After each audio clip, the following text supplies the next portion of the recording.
ahora, en este preciso instante, realizamos Contemporáneos, el insólito vaivén del momento, una presentación de literatura de En Nuestro Tiempo.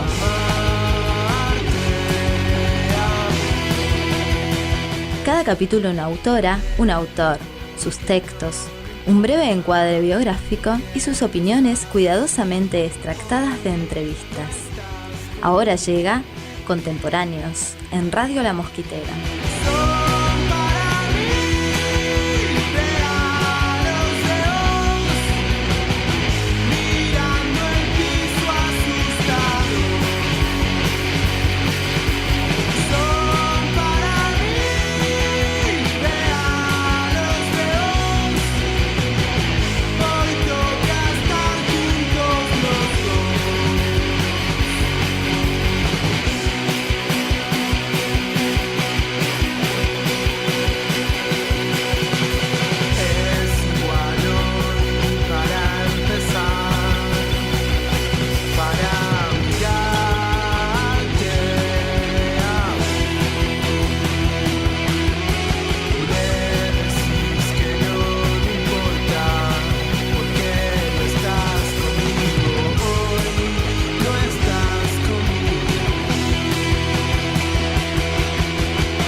Muy requete buenas noches, sean bienvenidos chicos y chicas, señores y señoras a esta instancia de vida radial a la que hemos dado en llamar Contemporáneos, el insólito vaivén del momento, una presentación de literatura de En Nuestro Tiempo.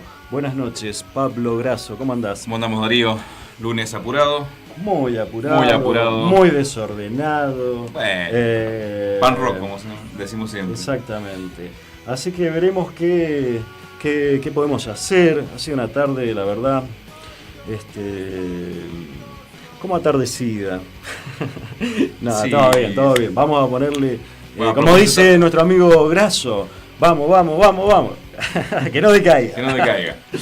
Bien, bueno, este programa va a ser, vamos a ponerle todas las fichas, creo. Bien, más allá de... Veo que tiene acá un diagrama que ya me sorprende. Medio, para una arqueología del futuro. Sí. Bien, dos cosas. Cuando venía por el Amatus Godo había un accidente reciente, una moto. Espero que esté todo bien. Que la verdad no me dio la impresión de que estuviera todo bien. Habían cortado el tránsito y bueno, espero que vaya todo bien con ese accidente, ¿no? Ojalá que sí. Y antes de meternos en el capítulo de hoy, vamos a saludar a Marcelo Rojas, que está laburando a 4 manos al otro lado del vidrio. Pulpo. Sí, vamos a estar con Alberto Muñoz esta noche, como se ha anticipado oportunamente a través de las redes sociales. Y antes de entrar de lleno con el habitual ritmo de Contemporáneos y con nuestro habitual recorrido en torno al autor o a la autora que traemos, le damos un momento en el comienzo del programa a cosas que pasan en el mundo. Todavía no sabemos bien cómo llamarle a esta primera instancia de Contemporáneos, pero puede ser así. ¿Qué ha visto del mundo, Pablo, en estos días? Creo que la indignación como llave afectiva es necesaria.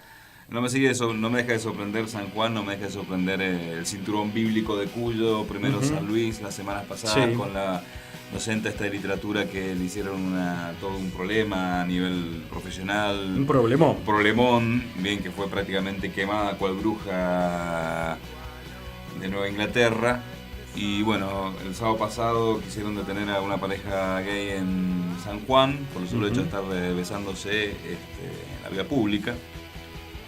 Por suerte intervino INADI y otras agrupaciones de defensa LGTB y bueno, no prosperó mucho, pero la idea es que en una situación en donde se plantea una cuestión de igualdad frente a la ley o simplemente de estar en el espacio público, todavía la reacción todavía, la homofobia sigue latiendo, ¿no?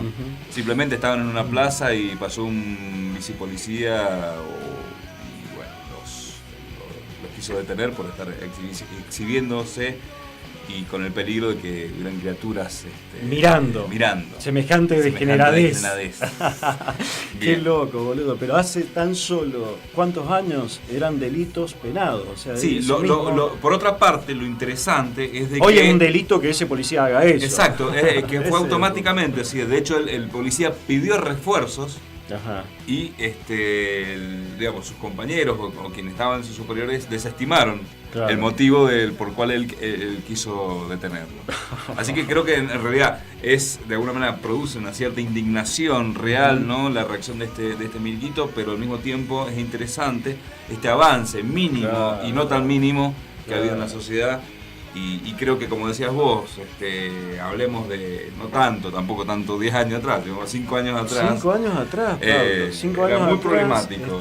Te comías 15 días por una contravención grave y te comías la pateadura y los golpes en la comisaría, ¿entendés? O sea, hay cosas, como te contaba recién, no lo vamos a hacer público acá, pero hay gente que defiende lo indefendible también, digamos. No reconocer algunos avances y algunas transformaciones de estos días en los que nos tocan vivir, para mí es más que necedad, es directamente ser cómplice con algunas cuestiones, con alguna de las banderas de la derecha. Sí, ¿no? concretamente gente que tiene una tradición supuestamente de una crítica política, una visión crítica de la política que siga esa necedad de no querer ver esos avances. Tal vez porque no lo toca directamente, tal vez porque en realidad internamente siempre fueron homofóbicos. Ojo. Claro. Bueno, da para largo, pero sí, bueno, quiero señalar estos dos hechos. La indignación por la parte de esta reacción del policía y por otra parte también este cambio que ha habido a nivel cultural, que la misma policía le dijo al chabón, mirá, me parece que hay una ley que se te pasó por alto.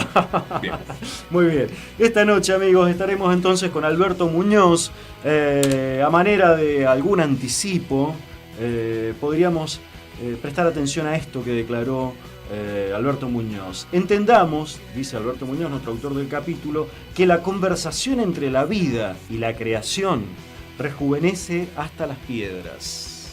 Linda idea, y mucha atención a lo que viene, porque esta noche va a estar con nosotros, por primera vez en la historia de Contemporáneos, Alberto Muñoz. Adelante, señor director, por favor.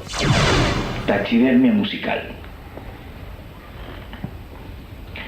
El taxidermista de aves Manuel Vertiz fue profesor de teoría y solfeo y dio clases particulares de contrabajo durante 65 años. Los pájaros y la música le obsequiaron dones que supo recibir para sostener una vida sencilla y feliz. Ya jubilado y sin otra intención que divertirse, realizó una clasificación de músicos y aves que conoció a lo largo de su vida. Músicos que casi hacen música. Pájaros que cantan para las ventanas. Músicos que adoran la música pero no la comprenden. Pájaros que no saben que alegran. Músicos que acompañan a otros porque están muy solos. Pájaros que vuelan cuando están quietos. Músicos que tocan para pedir. Pájaros que en el viento son instrumentos de la jaula. Músicos que hacen todo por silencio. Pájaros que son colores habitados. Músicos que se desviven por tocar.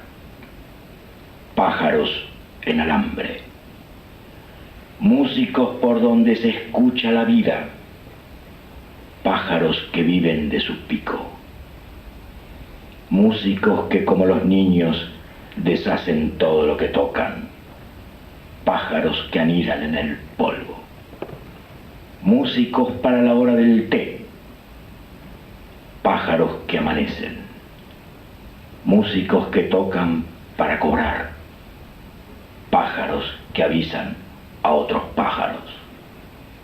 músicos que parecen ensayos, pájaros a mitad de precio, músicos que son poetas pintando lo que esculpen, pájaros campana, músicos veloces que atrasan, pájaros que no vuelan del todo, músicos que saltan y no caen bien, pájaros cautivos, músicos que llegan tarde, pájaros en mitad.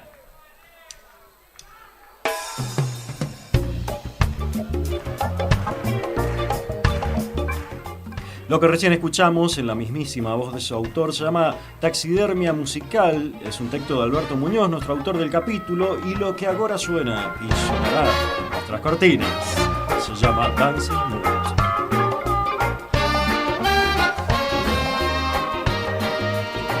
Un poco de ska, de ska de salón, de ska tradicional jamaiquino para esta noche. Dancing Mood en nuestras cortinas.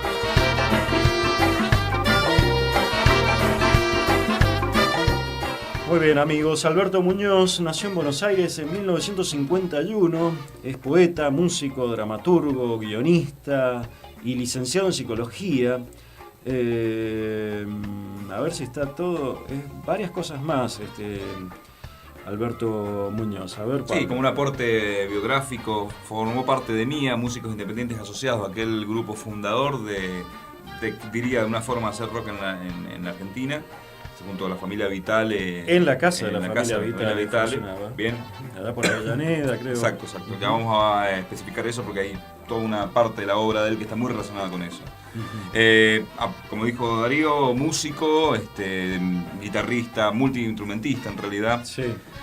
Como solista editó los siguientes trabajos musicales: El Gran Pez Americano en 1987, Lo que sale una trompeta. Lo que sale de una trompeta. No. Yo lo tenía en cassette. Una trompeta, claro. En cassette, lo gasté, me encantaba cuando era pibe. Me encantaba, Alberto. Y era 1989. Claro, lo tenía en cassette, pero absolutamente gastado. Es es una construcción en torno a algunas vivencias familiares a las que les aplica la magia, ¿no? Y bueno, se empiezan a transformar cosas. Bien dentro del radioteatro, ¿no? Es algo muy raro, es muy raro Alberto Muñoz. Bueno, eso vamos a notarlo a lo largo del programa. Por suerte hay algunos hallazgos realmente en YouTube y en Vimeo, por ejemplo, que se pueden encontrar varios audios de él muy interesantes. Vamos a notar que no se queda quieto, que es muy amplio el trabajo que tiene, ya sea en lo teatral, ya sea en lo poético, ya sea en lo musical. Misa Negra en 1991, Los últimos días de Johnny Weissmuller, 1996, interesantísimo trabajo que se puede encontrar. No sé quién es el genio del VHS que sube ese VHS podrido, ¿no? Medio quemado, granuloso, que lo sube en internet, pero que se puede ver. ¿También? No se puede escuchar muy bien, pero está ahí presente. Bueno, obviamente no se puede volver atrás y verlo, pero es una opción como para poder entrar en ese universo. También tenía ese cassette o disco o VHS, no sé qué era, ese entorno de Johnny Weissmuller es Tarzán, ¿no? Tarzán, sí. Un hombre de carne y hueso que claro, sí, en realidad es una especie de orquesta, como la orquesta que él formó, la Orquesta del Destino. La idea es que están encerrados en un manicomio esta orquesta y bueno, como saben muchos que la última etapa de Johnny Weissmuller, el Tarzán más conocido de Hollywood, la pasó en un manicomio, ¿no? Sí. Y bueno, como ellos ficcionalizan esta situación en que ellos van, digamos, se forma una orquesta de viejos músicos muy decadentes ahí que están ya casi agonizando, y bueno, Weissmuller le da unos textos que no ha parado de escribir para que bueno, los saquen a circular en el mundo como su testamento, ¿no? Claro. La pasión según los hipopótamos, 1998, Flor de cobre, tangos interpretados por Claudia Tomás, que es su esposa, Código Morse, poemas 2006, La marca de Caín 2006 y de pronta edición El puente de las tetas junto a Diego Vila y Javier Cofreses. Si bien acá hay cosas, porque parece va sacando específicamente para música y a veces musicaliza sus propios textos, claro, es decir, siempre está inquieto en este sentido, ¿no? O el texto de otros amigos, como sí. Cofreses. Por ejemplo, exacto, en El puente de las tetas, o entre las tetas, no sé cómo se llama. El puente de las tetas, junto a Diego Vila y Javier Cofreses. O sea, Alberto Muñoz es un hombre que ha hecho muchas cosas. Vamos a tener, si no, un primer bloque muy largo si nombramos todas las cosas que ha hecho. rápidamente tenemos que decir cosas que no pueden pasarse por alto. Por ejemplo, que Alberto Muñoz fue uno de los guionistas de una gran serie con un gran texto de televisión argentina que se llamó Ocupas. Aquella serie, si puntum en la literatura dio cuenta en tiempo y forma de los 90, Ocupas en la televisión dio cuenta en tiempo y forma también de la misma década, ¿no? Estamos hablando de esa ficción dirigida por Caetano Castañaro, y bueno, aparte de todo lo que hemos dicho sobre Muñoz, guionista de Cha Cha Cha, por ejemplo. También. De un programa novedoso en la forma de tratar a los niños, que no eran tan niños, Magazine for Five. También. Bien, ese programa dirigido por Lucrecia Martel, al principio. Ah, mirá vos, pero Urtiz Berea, yo pensé que... No, estaba ahí. Bueno, se dio una serie que no funcionó mucho, que se llama Babylon, una especie de policial negro con Brinsky. Ajá, con Norman Brinsky. Interesante. No, con Mariana. No, con el No, él estuvo como guionista en ese. Sí. Con él también escribió algo así como Chabonas, sí, con la hija. Sí. Y otro producto que también sacó fue Los Sónicos. Una comedia de rocker que envejecen. Mirá vos como que al tanto está graso. Esos datitos. Y se pueden encontrar cosas bastante interesantes. Soy un brujo, que es un largometraje que se puede encontrar también en YouTube, que es interesante porque, bueno, hace toda una especie de radiografía del tango, de las orquestas tangos.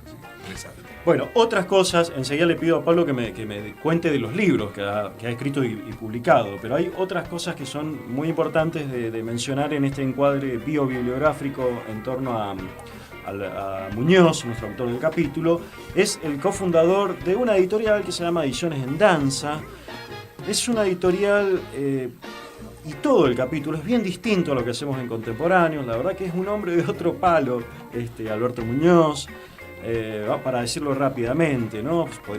Hay en él algo de neorromanticismo o de neoclasicismo. Hay el uso de la metáfora. Digamos, es un hombre que ha inspeccionado otros paradigmas, como también lo ha hecho esa editorial, Ediciones en Danza, y antes una revista que se llamaba La Danza del Ratón. En torno a todas estas producciones han estado Muñoz, Cofreses y Mileo. O sea, un poco lo que planteamos en el programa es que también se puede leer la literatura argentina desde las editoriales, es decir, parece una novedad, ¿no? Pero desde el planteo editorial se puede plantear por dónde pasaba, digamos, la vena literaria en un determinado momento. Ediciones en Danza se funda o se sale a luz en 2001, 2002, o sea, una época muy poco propicia para alargar una aventura editorial. Sin embargo, tiene un catálogo bastante amplio. En el catálogo de Ediciones en Danza, y esto también es otra cosa que no hay que dejar, que no hay que pasar por alto, está nada menos que Jorge Leónidas Escudero, el poeta sanjuanino que sorprendió al mundo de la literatura argentina hace unos años atrás, ya siendo un hombre grande, siendo un hombre que había pasado casi toda su vida perdido en la montaña y haciendo trabajos físicos. Fue uno de las sensaciones de los últimos años de la literatura minero, argentina. Buscador de oro, etc. El anteaño pasado le dedicamos un capítulo a Leónidas. Esto que dice Darío es interesante porque ellos, para celebrar sus 10 años, sacan las obras completas de Leónidas Escudero.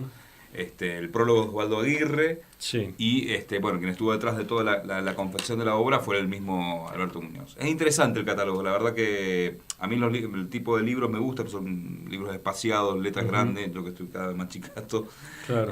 Está lindo. Sí es cierto que marca toda una línea que por ahí no la hemos visitado mucho nosotros en el programa, que es interesante para abrirla, ¿no? Este sentido, a mí, por ejemplo, leyéndolo a Muñoz, me hace acordar mucho a un Viñafañe, por ejemplo. Claro. ¿No? O sea, es quizás alguien que en los 90 no lo afectó. O sea, no lo veo como que... Exactamente. Está como encapsulado en su propio mambo y bueno, ha creado y sigue creando desde ahí. Pero es como que los 90 no No sé cómo dialoga con los 90. Y no sin encuentro embargo su diálogo. escribió Cupas. Eso es lo Escribió loco. Cupas, rarísimo, Para eso muy estaría raro, bueno sí. tenerlo en línea, Muñoz, y preguntarle ese tipo de cosas. Se nos ha hecho larguísimo, pero hay otra cosa que no se puede dejar de decir, y es que Alberto Muñoz es un gran, para mí uno de los más grandes que he escuchado, realizador de radio, ¿no? Ha tenido muchos programas de radio. Para mí el más querido de todos es uno que se llamaba La Panadería del Arte de las Masas, una bellísima hora de radio en Radio Nacional de hace ya algunos años atrás. Pero y un otro, genio, y otro un que, genio. perdóname para acotarte, El Nadador Nocturno, que era un microdiario que salía en Radio Provincia, Ajá, en Radio La Plata. Muy interesante esto que decís sobre el radioteatro y la forma de construir la oralidad y la forma de construir el mensaje radial. Ujú. Bien, con una independencia absoluta y con un jugarse por los textos propiamente dichos, ya sea propios o ajenos, a la hora de armar todo un concepto mucho más amplio de lo que es un programa radial. Ahí es. Decime un par de libros, o por lo menos los últimos que haya editado, y cerramos este bloque. Nos vamos a escuchar un rato de música. Un poco vamos a hacer rapidito, ¿no? Floresta Poemas de 1979, La Compañía Mágica del Circo 1980, Alma Grosa 1981 y su segunda edición en 1990, Acordeón a Piano 1984, Terra Balestra 1985, Dos Épicas con Eduardo Mileo 1987, Tratado de Verdugos de 1989, Misa Negra otra vez con Eduardo Mileo 1992, también Los Jabalíes enloquecen 1998, El Deseo en el Pavo Real 2000, Camiones, un libro que a mí me gusta mucho, Ediciones en Danza 2001, Venecia Negra con Javier Cofreses, Ediciones en Danza 2003, Trenes, otro libro que también me gusta mucho, Ediciones en Danza 2004, Código Morse, un CD con poemas, Canción de Amor Vegetal, otra vez con Cofreses, también en 2006, Pianoforte, 2007, El Levantador de Pesas y otros poemas. Bien. Tigre, muy buen libro, ya vamos mira. a ir ahí enseguida, y del 2010 y El Naturalista del 2010 también. Como verán, no descansa este muchacho. Bueno, ese es Alberto Muñoz esta noche en Contemporáneos. Un poquito de otro que me gusta muchísimo, que se llama Compañero Asma. Esta noche va a musicalizar la edición de Contemporáneos. Adelante, señor director.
Es sábado, son las 5 de la tarde, estás lavando el auto. Hoy salís con Andrea, tu novia, tu amigo Gastón y su chica Pilar. La previa en una estación, algunas cervezas, la música al palo. Estás feliz, la noche es tuya, boliches, tragos, luces, amigos, fiesta. 5 de la mañana volvés, la ruta despejada, acelerás. Es domingo, vas en un auto alquilado detrás de 2 carrozas. Pilar y Gastón están ahí. No te acordás de nada, pero sabés que fuiste responsable. Salir de noche está bueno. Matar a tus amigos, no. Si vas a manejar, no tomes alcohol. Mendoza, vida y vuelta. Tránsito responsable.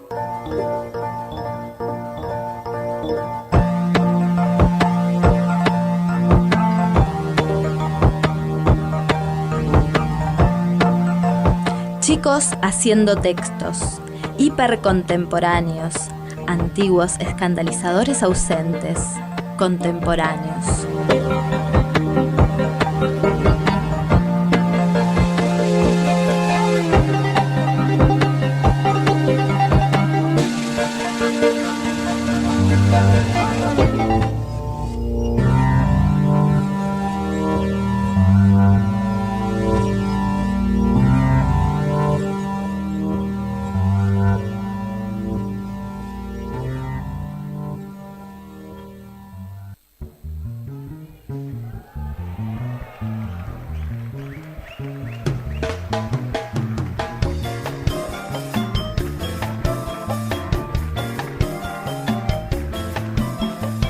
De regreso, amigos, segundo bloque de Contemporáneos, esta noche en torno a Alberto Muñoz, sus textos, algunas de sus opiniones. Precisamente a ello vamos en nuestro segundo bloque en torno a las entrevistas. Hay varias entrevistas hechas a Alberto Muñoz. Vamos a empezar con una que la hace Carlos Romano, parece que el hombre lo ha entrevistado varias veces, y está publicada en el blog Celina Vive, y dice Carlos Romano: chao Marce. Se nos va nuestro operador en jefe y queda el señor Darío Figueroa. ¿Cómo le va, Darío? Buenas noches. Buenas noches. El grumete. Buenas noches. Acá está el hecho de reemplazo al señor Marcelo Rojas. Bueno, acompañando este contemporáneo está Chiche Bombón. Vamos todavía, esa es la actitud. Bueno, como les decía, en el blog Celina Viva hay una entrevista a Alberto Muñoz, se la hace Carlos Romano y empieza preguntándole por la infancia. ¿Cómo fue tu infancia? ¿Qué recuerdos llegan de ese lugar? Dice el hombre, ¿no? Y Muñoz dice: mi infancia es un ámbito atrasado, una fuente que rememora las aguas pasadas, un recuerdo feliz por la gratitud del juego y la amistad de los primeros compañeros, a quienes no he vuelto a ver salvo entre la selva de mi imaginación, que aún los evoca y distribuye en escrito o canciones. Una infancia barrial con mis padres, mi abuela y los perros. Viví ciertos terrores que no son sencillos de explicar, dice Muñoz. La escuela, bastante fácil. Mi clase de violín, la hostilidad de un mundo que ya percibía ajeno a todos mis intereses. Pero ¿qué clase de intereses particulares puede tener un niño?, se pregunta el mismo Alberto Muñoz. Y él mismo se responde: los comunes y aquellos otros que configuraron esto que cargo hoy, la poesía, ¿no? Así que acá ya tenemos algunos datos, ¿no? Para mí es interesante esto. Recién charlando con Pablo fuera del aire, mientras escuchamos al compañero, yo le decía esto, que para mí es importante la infancia en este hombre, porque hay mucho de eso en su literatura y en su posición como artista, ¿no? Digamos, hay una vindicación de ese territorio donde la creación implicaba imaginar cosas o generar juegos o inventar. Hay como un imaginismo que viene de ese territorio de la infancia en la obra de Muñoz. Sí, cuando hablamos de la obra es una obra muy amplia, pero por ahí vuela pájaro un poco lo que hemos estado haciendo y en esta semana leyendo la obra de Muñoz. Está presente esta cuestión de la infancia como el germen de su imaginación, lo que le permite imaginar para sobrevivir. No me parece un ámbito muy adverso tampoco, porque no hay en ningún momento una queja muy grande sobre eso, o sea, presente. Sí, hay algunas cuestiones con respecto a la madre, la abuela, en algunos poemas, pero habla de esto de la imaginación como un territorio a recorrer durante toda la vida. Así como si en la infancia de él hubiera tenido ya un programa a recorrer y que lo que estaba haciendo en los últimos años, ¿no? Entonces, por ahí eso lo va corroborando en varias entrevistas. Dice Muñoz, continuando con el tema de la infancia, dice, tenía la virtud o el error calificado de vivir con plenitud lo que inventaba, ¿no? Como tantos chicos, ¿no? Hay que decirlo también. La verdadera vida la hallaba en los libros de aventuras, en laboratorios construidos en la terraza de mi casa, donde buscaba con mi juego de química la fórmula de la invisibilidad, la construcción de un muñeco, un autómata, al que le di vida metiéndome adentro. A los 10 años descubrí las Islas del Tigre, y ese fue mi sueño que se convirtió en realidad. Ese ámbito vegetal y acuático recorrió mi obra y será probablemente el reino donde pase mis últimos días cuando habite el final de la infancia. Bueno, ahí él mismo nos manifiesta lo que intentábamos nosotros decir. Si me permitís un poco acotar respecto a Tigre, en ese libro que yo te dije que íbamos a volver sobre ese tema, es un libro que escribe a cuatro manos con Cofres, bien, sí. su compañero en la editorial, y bueno, ellos viven en Tigre, bien, y han tratado de hacer todo un trabajo. El texto original tenía 800 páginas, lo hizo una reducción a 500 páginas, entre poemas, fotografías, canciones, diálogos, algo que me pareció muy interesante, por ejemplo, dibujos hechos por los alumnos de las escuelas de las islas, por ejemplo, mapas, es decir, una especie de trabajo total sobre el Tigre, la región que en la literatura argentina ha dado tanto, ¿no? Con esos meandros y ese yuyaje que te come. Bueno, es interesante ese libro, o sea, yo leí algunos fragmentos, no lo leí totalmente porque sacaron muy pocas ediciones y a Mendoza creo que no llegó. No. Pero si tienen la posibilidad de leerlo, sería interesante. Yo voy con otra pregunta y respuesta, Alberto Muñoz, nuestro autor del capítulo, y le doy paso a Pablo, que también tiene preguntas y respuestas para este bloquecito de entrevistas. Esta entrevista la hace Rubén Valle, un coterráneo nuestro, justamente entrevista publicada en el Diario Centenario de nuestra capital. Dice el periodista, actualmente hay una producción impresionante de libros de poesía, en gran medida estimulado por los canales que facilita Internet. Se nota como que no le gusta que haya tanto, capaz a Valle. No. Sin embargo, el único consumidor... No puede conectar la máquina a la mesita de luz, no le queda muy corta. Claro. Sin embargo, dice Valle, el periodista, el único consumidor de este género parece ser el propio poeta. En esto tiene algo de razón, es verdad. Casi la literatura la leemos solo los poetas, o la poesía la leemos casi en su mayor parte gente que también escribe poesía. Muñoz responde, así como la función de la mitología ha sido la de ocultar y preservar los misterios últimos, dándonos las historias más bellas, la poesía está para no estar, para no ser enseñada, oculta detrás de cada manifestación luminosa. Es bonita esta visión, es una visión bien clásica, ¿no? Bien romántica también. Internet, continúa Muñoz, es el último carnaval dionisíaco donde podés encontrar la cantidad hechizada, al decir de Lezama Lima.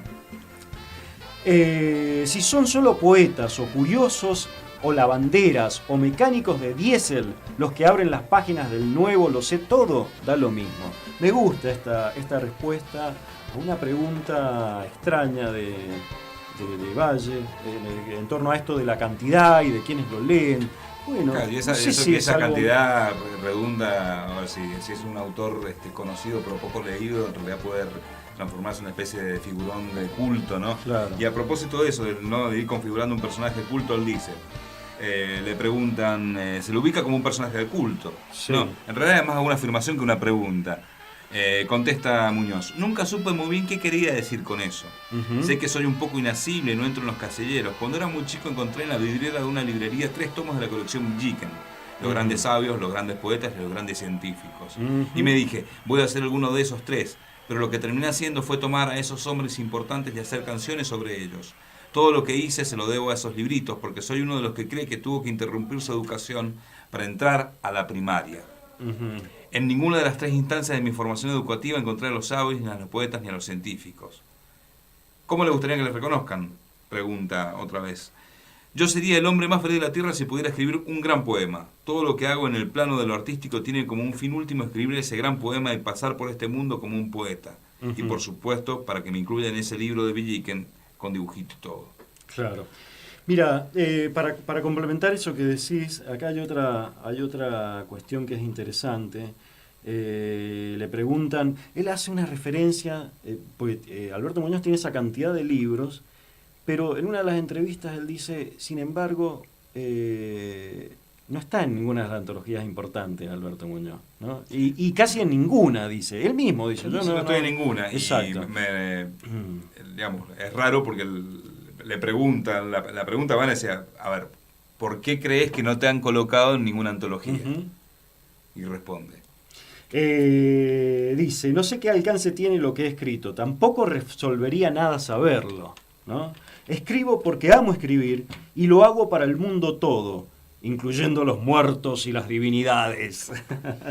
Ahora, pretender que todo ello se incomode leyéndome es un tanto irreverente. Me conta que tengo una docena de lectores. Esto me lo hace muy amigable a Muñoz, ¿ves? No, de hecho, sinceramente. De hecho, en otra entrevista también dice que le resulta inmoral el hecho de antologarse, ¿no? Claro. O sea, que no entiende la necesidad de eso. Es un personaje bastante particular, Muñoz. O sea, a la hora de sostener... Hay bastante coherencia a lo largo de todas las entrevistas. O sea, por ahí... A mí me resulta extraño el no encontrar, por ejemplo, voces de hacia una afuera, ¿no? Es como que está encapsulado en su propio mundo. Claro. Que no creo que... No lo rechazo ni me parece negativo, sino que es una forma de entender la poesía. Ahora bien, no entiendo cómo dialoga con cierta literatura, insisto, con cierta literatura producida a partir de los 90. Sí, eso lo dijimos recién fuera del aire, es una cosa... Creo que a la hora de configurar también una poética o entender cómo dialoga con otros poetas, con otras poéticas, con otra forma de entender el lenguaje, bien, por ahí él rechaza, bueno, hace todo un trabajo que creo que está en la base de su poética, ¿no? Esta cuestión de la necesidad de educar el oído, es decir, frente a la dictadura del ojo, ¿no? De la sociedad vista entendida como un mero espectáculo y la definición del ser como un ser espectacular, ¿no? Hecho para la vista y no para otro sentido. Dice, bueno, darle el oído, en realidad darle el ojo al oído. Así es. Y es lo que vamos a hacer ahora porque el tiempo nos apremia y queremos que se difunda la obra de Muñoz esta noche. Así que vamos a escuchar otros de sus textos. Este es el más lindo, a mi juicio, de los que hemos traído esta noche. Así que adelante, por favor, Dario. 3 monjas de soquetes verdes tocan sus bellos acordeones, cantando y moviendo los dedos, idas nuevamente del mundo, porque las religiosas siempre se están retirando del mundo. Sus trajes simples se mueven al viento para no volver jamás. Lo mismo sus melodías que van camino al orientado que goza. 3 alegres soquetes verdes de lana, 3 crucifijos, 3 rosarios. 3 refulgentes y bellos instrumentos libres de berio y la geósfera. Retiradas, idas, llevadas, expulsadas, bailan, corren de aquí para allá. La ropa tendida flamea en un alambre, el olor a jabón blanco se esparce, igual al olor de sus cabellos cubiertos y de sus muslos y de sus codos. Un gran movimiento de olor a jabón recorre el jardín del convento. Son ellas que bailan y cantan como lo hacían hace 500 años las otras religiosas, más melódicas y menos limpias, sin el ojo blanco del polvo de jabón esparcido. Mueven sus dedos que se están yendo para siempre hacia un platónico arquetipo, yéndose como los rápidos dedos de las adolescentes que menean su campanita roja. Ellas, las santas, las Teresa de Ávila, la Rosa de Lima, refinando de suplicio voluntarias musicales poco terrestres, aéreas como Diodata, Delia de Mari, insepultas acordeonistas, cronistas de la pompa de jabón blanco, íntimas, inefables, histéricas al estilo de Diana de Andolo, licuadas amantes del paté de ganso, con sus acordeones bailan, bailan, bailan, cantan melodías referidas al cabrito del Salvador, mueven de aquí para allá sus cuerpos de cloro, incienciarias lejanas al almíbar. Las campanas del convento compiten con sus babajos, sus grandes macizos, amplificados por todo el aire que se mueve, vendado en sus verdes medias de lana. La música lo es todo para ellas, así como ellas no lo son todo para la música. La armonía ha hecho lo indecible para que las religiosas la desestimen. Pero las gloriosas afeitadas insisten moviendo sus dedos en los acordeones. ¿Qué deberíamos hacer nosotros, los oyentes pasivos, los geósferos? Atarlas, colgarlas de un ciruelo, llenarles la boca con jamón. ¿Por qué? Si ellas disfrutan con sus trajes holgados haciendo monerías, deberíamos callarlas, dejarlas ascender como los globos colorados de los niños. Bailan, bailan, bailan, corren y bailan para que El Salvador retire sus espinas. Pero el orientado, acostumbrado a Händel, a Palestrina, se llena de estrellas los oídos, tapándose la cabeza con la sábana sagrada, enviándoles afonía, nóbulos, escapes de aire. El abate las ve frágiles, dulces y espontáneas, donantes de sus órganos lívidas, comestibles, señoritas, express, religiosas hermanas, Sor Juanas del té, Manón, Chocolinas, sigan preciosas, sigan con sus metatarsos y sus falanges grabando en el aire, continúen esparciendo el aroma del jabón blanco por la espuria canaleta del mundo, no edifiquen sino melodías mínimas para el agujero de ozono y las toallas. Todos los desiertos añoran sirenas que cantan y muchachas envueltas en corpiños. Mañana no estarán y nosotros, los geósferos, soportaremos el silencio y las moscas. Es preferible entonces el canto del gallo engordado con píldoras y anabólicos. Oh, señoras, sigan tocando y bailando, no hagan caso del inveterado oído del crucificado, no hagan caso de los Who, que en cualquier momento vuelven a unirse para hacernos menos creyentes, menos donantes de los órganos.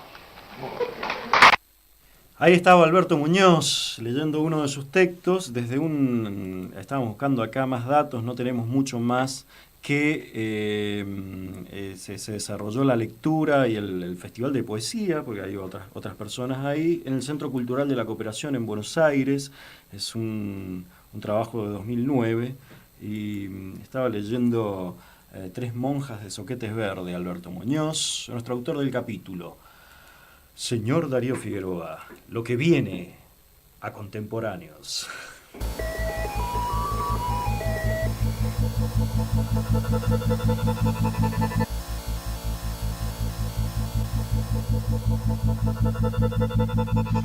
Ella sale como siempre, escapando, escapando, su mirada ausente y la luna que no hay, y está alta, su pálido rostro ríe y llora, ya jamás regresará, ella lo sabe, lo presiente, esta vez cruzó la puerta, esculturas sin alma, ella siente caer la tierra, esculturas, cruces blancas, ángeles de piedra, de piedra.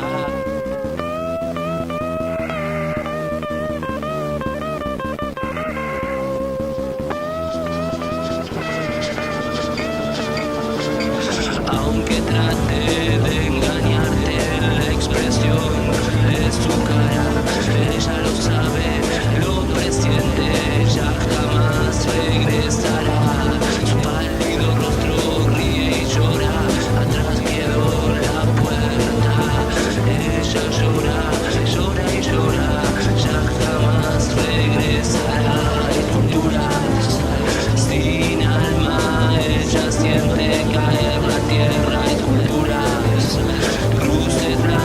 Se llama Compañero Asma, está poniendo la música esta noche en Contemporáneo. Ella siente caer la tierra, esculturas, cruces, plantas, ángeles de piedra, ángeles de piedra, ángeles de piedra.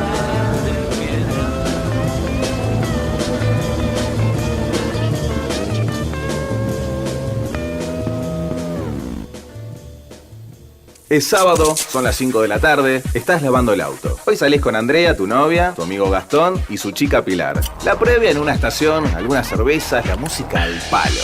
Estás feliz, la noche es tuya, boliches, tragos, luces, amigos, fiesta. 5 de la mañana volvés, la ruta despejada, acelerás. Es domingo, vas en un auto alquilado detrás de 2 carrozas. Pilar y Gastón están ahí. No te acordás de nada, pero sabés que fuiste responsable. Salir de noche está bueno. Matar a tus amigos, no. Si vas a manejar, no tomes alcohol. Mendoza, vida y vuelta. Tránsito responsable. Colecciono porquerías, color y olor insano. Busco valor en el cartón, en el piso. La basura. Experimentales, super-unders, marginales, contemporáneos. ¿Cómo ser detrás un vidrio? Me ensucio todo y es mejor. Soy conocido por la que me espera en casa.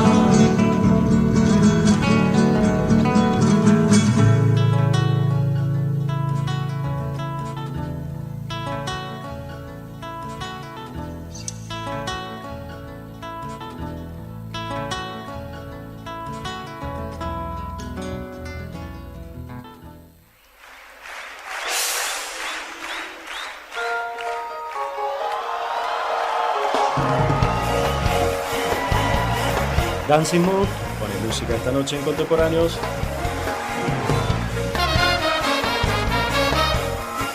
Tercer bloque, muy atrasados con el tiempo de Contemporáneo, bloque donde habitualmente hacemos pasar de alguna manera, entiéndase señora al otro lado, a la crítica o a las lecturas que se pueden hacer o que otros han hecho o que Pablo hace en algunas ocasiones de los autores que traemos. Para esta ocasión vamos a empezar con la lectura que el propio autor hace de su propio proceso de creación. Eso sería algo así como un ars poética, una manera de entender el fenómeno de la creación en un artista. Una forma de autorreflexión, ¿no? Daniela Miano, periodista de La Nación en el 2011, le pregunta a Muñoz: tus libros nunca están compuestos por poemas sueltos, son escritos a partir de 1, 2 o 3 temáticas o conceptos. ¿Cómo aparecen? Le responde Muñoz: hay una figura para responder esa pregunta, la del pescador y la tejedora. Todo el tiempo pienso en esa imagen. El pescador sabe dónde hay que pescar, no pesca al voleo. Pone los anzuelos adecuados, la carnada adecuada y espera. Tira y espera. Y la caña se va a otras aguas, a pescar otra cosa, una materia y una imagen. Yo siempre ando pescando. En la larga tradición oral de los griegos estaban los rapsodas, los aedas, que cantaban a Homero y las mujeres tejían las batallas. Mientras los hombres las contaban, ellas las tejían. Las palabras se las lleva el viento, pero en el telar quedan. Por eso en el canto octavo de la Odisea, Ulises, que va de incógnito camino a su casa, se detiene en un pueblo donde hacen una gran fiesta. En un momento aparece un rapsoda y empieza a cantar las aventuras de Ulises. Él se tapa la cabeza con un paño para que no lo vean llorar, porque está cantando lo que él vivió, y cerca de la mesa están las tejedoras. Yo con esas 2 imágenes resuelvo el problema. Primero estoy a la pesca de algo y después veo cómo se teje eso. A veces un poema se teje muchísimo mejor que una canción. Esa dispersión, que en algún momento pudo ser una herida, es la puerta con la que el cuento hoy para salir. A un balcón o al abismo. Bueno, bueno, dice, se ha agenciado una tradición, ¿no? O sea, la cuestión del cantor, digamos, del juglar casi, ¿no? la larga tradición del medioevo, inclusive más antiguo todavía, del cantor que va armando casi artesanalmente ese trazado de palabras, ¿no? Y bueno, tiene esa cuestión de la imagen de la pesca, ¿no? Que él está siempre al salto de eso que va a aparecer, espera hasta que surja.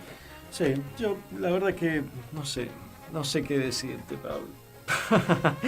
No, yo lo que pensaba esta tarde con Muñoz, que me pasa con un montón de otros autores, todo lo que dije de Muñoz como realizador radial y bueno, también me encantaba Ocupa, la verdad que yo no siento una gran pasión por sus textos, por su literatura, lo digo desde el corazón, me cae muy bien y algunos textos me gustan mucho.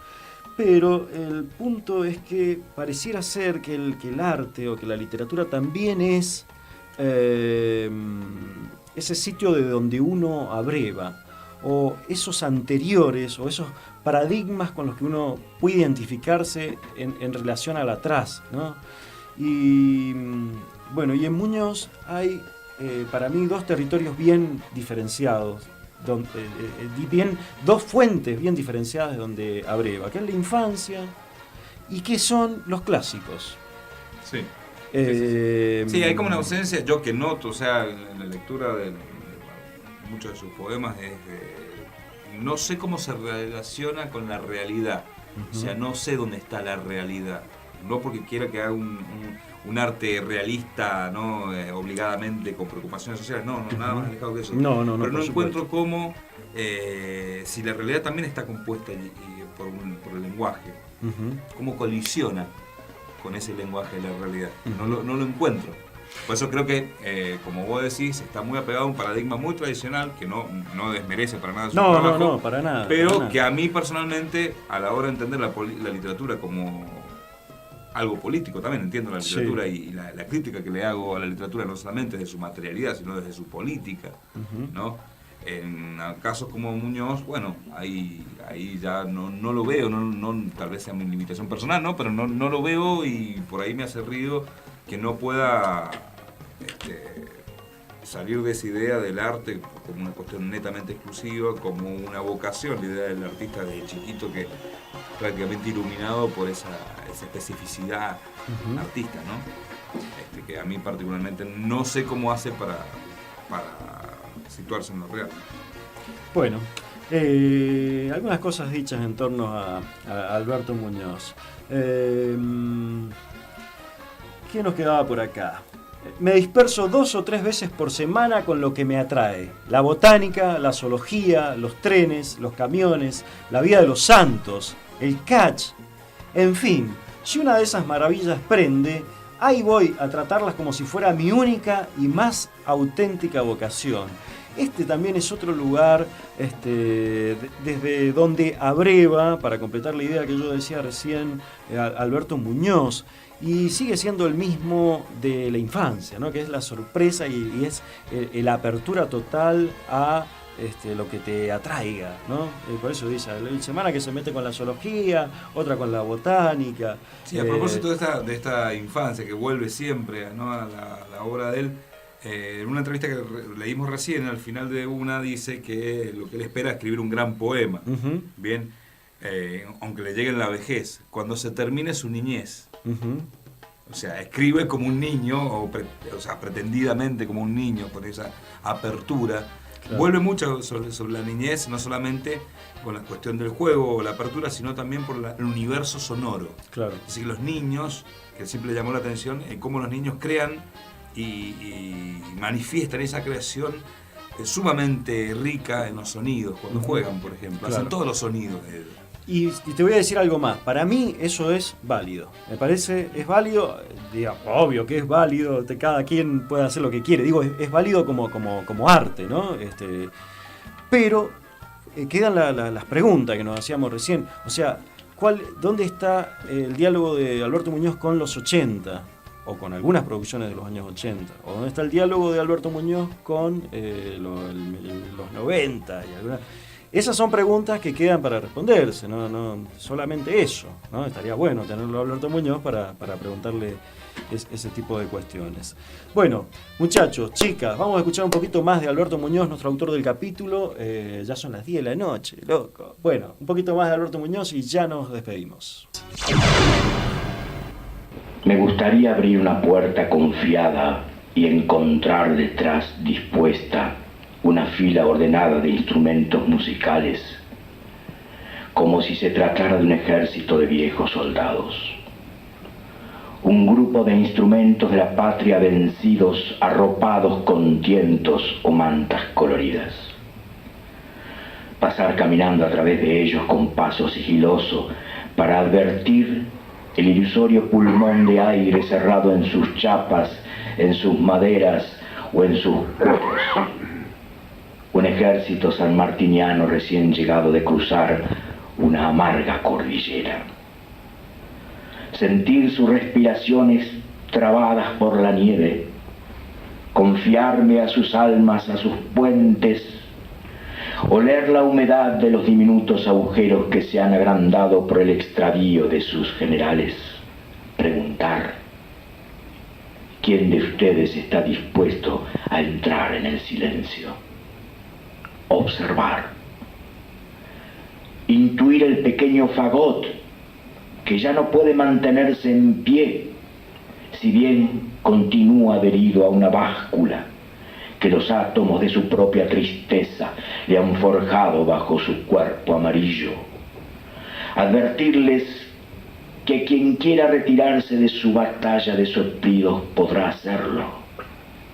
Darme por enterado del fallecimiento de un instrumento de cuerdas a raíz de haber comido resina pútrida. Mostrar una partitura vacía diciendo: de aquí en más está todo por hacerse. Acercarme, apoyar una mano en el casquete de una masa informe que pudo haber sido alguna vez un centinela de las esferas de la pólvora y caer de rodillas pidiendo perdón, derrumbado con la cabeza negra de una cerilla. Decir en pocas palabras que la gloria es infame y que la historia de la música les debe un sueldo inmemorial que no está dispuesta a pagar. Impresionante la voz de Alberto Muñoz, su manera de ejecutar los textos, instrumentos se llama el que acabamos de escuchar. Y para terminar la presentación de esta noche, vamos a leer uno de esos textos que a mí me gustan mucho. Este me gusta mucho, creo que a Pablo también. Se llama Tren cruzando el puente de hierro, y va así. Por el río Las Conchas llegábamos a Bellavista, cruzábamos el puente de hierro tragados por un palacio de canciones y gritos. Solo el olor a huevo proveniente de la canasta de mi madre me devolvía a las ropas. El vagón se movía como una yegua nerviosa en las murallas del Tábano. Nadie soportaba el olor del río Las Conchas, cambiaron su nombre por el de Reconquista. El puente de hierro separaba el cuarto de los nenes de la habitación de la abuela que durante la luna se levantaba en camisón para rezar y orinar. La luz exterior vivía de los curiosos y de las oraciones amarillas flotando como abejas en la palangana de metal. Viajábamos los domingos. No había obreros colgados de la caldera, solo mujeres gordas con crisantemos, arrastrando por los vagones criaturas y periquitos. Mis padres discutían el arte de Virginia Luque, el derecho del matrimonio, a no levantar una roca insólita, la manera en que los días se parecían a los clavos. Nadie soportaba Las Conchas. El olor provenía del río Reconquista. Yo llevaba mi nombre atado a una hebilla por temor a que hicieran con él lo mismo que habían hecho en el bautismo del Reconquista. Que de pronto papá o Lorenzo dijeran Antonio o Ferdinand y mi cabeza girara llevándome indefenso como un pescado o como un rey turbado por el acero que le acercan a la garganta. Oh, el olor a huevo crudo de la canasta de Amelia me devolvía al vagón de madera. Comamos, decía mi madre, improvisando un mantel de mármol sobre sus rodillas. Tomates partidos a la mitad y agua de lluvia para que los soldados abandonen sus supersticiones. Madre, si venimos de Las Conchas, ¿por qué Dios, me dijo una vez cruzando el Reconquista, yo soy el camino.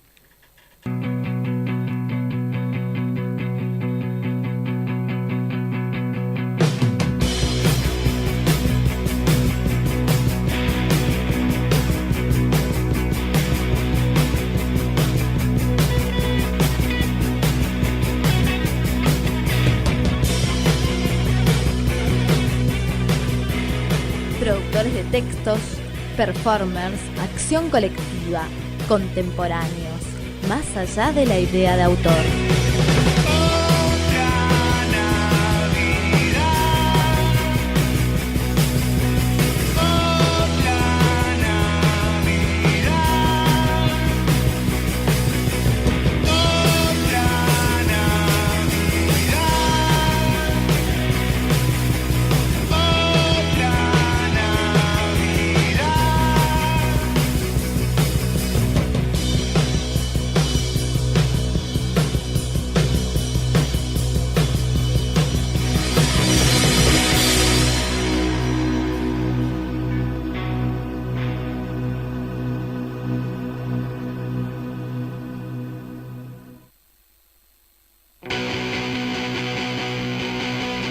Bien, amigas, prontos a la despedida, prontos al chau chau adiós de este día lunes. Aún es tiempo de poner nuestra atención sobre nuestro autor del capítulo, ese que dijo lo siguiente, escuchen: y eso tiene sus secretos.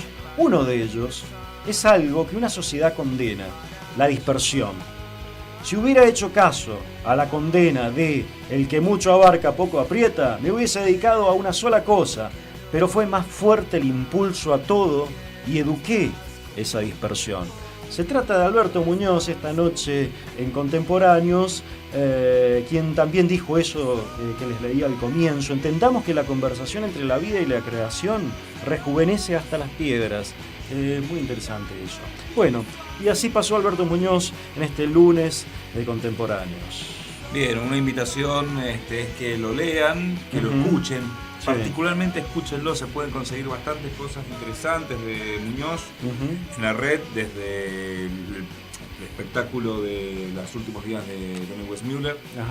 Está muy interesante, paciencia para el escucha, se lo pueden grabar y aislarlo un poquito, limpiarle el sonido, agradecidos si lo pasan después. Y también en la posibilidad de escuchar el Pescador Nocturno, programita cortito que tenía, ese micro. El nadador. El nadador, el nadador. La Radio de La Plata. Interesante también. Bueno, y si hay algo de la panadería del arte de las masas, también. Yo la verdad que, no sé, cuando escuchás ese tipo de programa después decís, loco, y yo hago radio. No, porque era un programa, o sea, era una boludez de la que digo, porque la verdad que la radio es como la vida, tiene que ser biodiversa, ¿no? Mientras más diversa mejor. Pero bueno, la panadería del arte de las masas era uno de esos programas de radio que vos decías, ¿cómo lo hace? Así era una perfección, ¿viste? Una pieza de relojería, sí, era perfecto, todos los climas, todos los textos, todos los músicos, actuaba su Germu, su hijo, él. Bueno, y nos quedó abierto la relación entre Dolina y Muñoz con respecto al radioteatro, la forma de hacer radio, claro, apelando a recursos de la literatura. No porque tenga ninguna relación entre ellos, pero yo le decía eso, ¿no? ¿Por qué Dolina es Dolina? ¿Por qué Dolina sí y por qué Muñoz no? Claro. No sé, digamos, ahí hay como algunos puntos de contacto entre las búsquedas artísticas de estos dos creadores. Cosas que pasan. Bueno, muchachos y chicas y todos, y Darío, muchas gracias, nos vamos, nos encontramos el próximo lunes. Cuando cuando la hora indique las 21, a reeditar otro apasionante capítulo de Contemporáneos. Chao, gracias.